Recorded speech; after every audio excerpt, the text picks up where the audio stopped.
This is the demo recording for the project Battery Monitoring System done by Meenakshi Shankar and John Akhil for the course Embedded System Design. So our project is a battery monitoring system,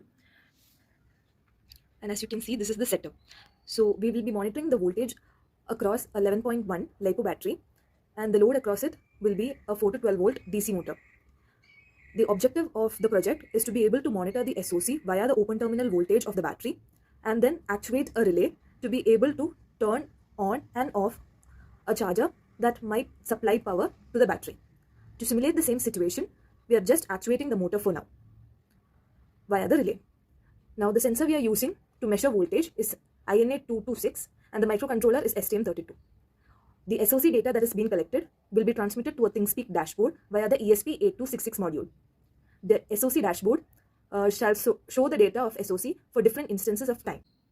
As you can see, our ESP8266 has connected to Wi-Fi, and now the data is being transferred from STM32 into the ESP8266 via UART. So by default, we are considering the case that the battery is fully charged and is displaying 100% SOC. Now to show a discharged scenario, we are causing the battery, the open terminal voltage to drop by connecting a load.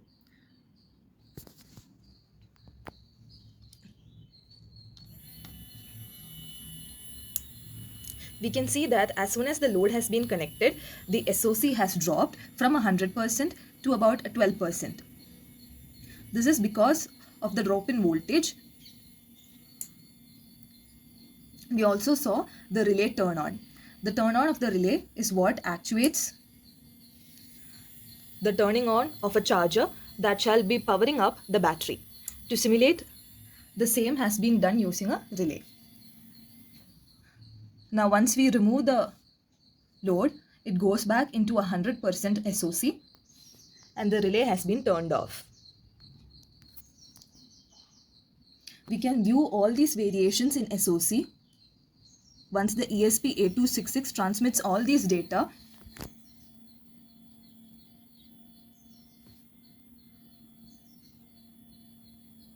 into a ThingSpeak dashboard.